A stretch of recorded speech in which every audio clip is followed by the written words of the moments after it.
Isak bid in die stilte, Rebekka dra die stryd.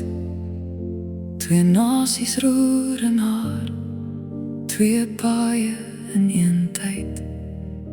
Die oudste kom rooi soos veld, die jongste hou vas. Nog voor hulle name ken, hou u belofte pas. Esau kom moeg uit die jagveld, honger in sy hand.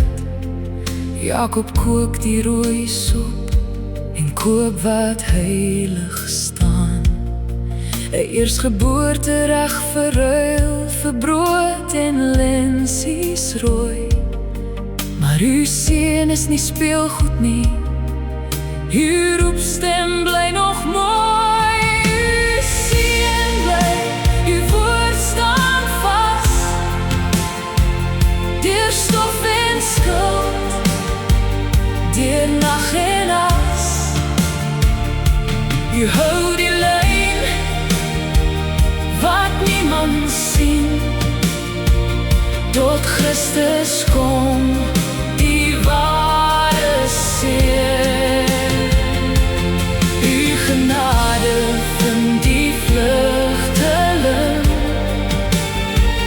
u huis word oop, die hemel sing.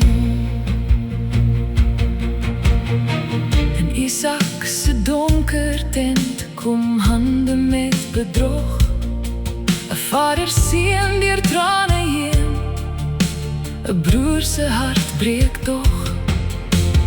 Esau roep, is daar vir my geen seun oor? Maar bitter woorde jag die kind na vreemde grond se spoor.